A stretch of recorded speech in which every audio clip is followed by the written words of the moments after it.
So guys, I recently turned vegan, and because I turned vegan, I'm able to now actually help myself to grow even more.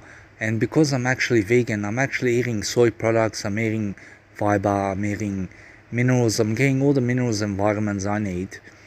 But I'm actually always much more energetic now, and because I have more energy now in my day, I can actually do things according to what I need to be doing. Because I realize that veganism is something that I love to do. I love being a vegan because not only does it help this world, but it helps me to have more energy. It gives me more everything that I need, and I'm actually much more a better person because I'm a vegan.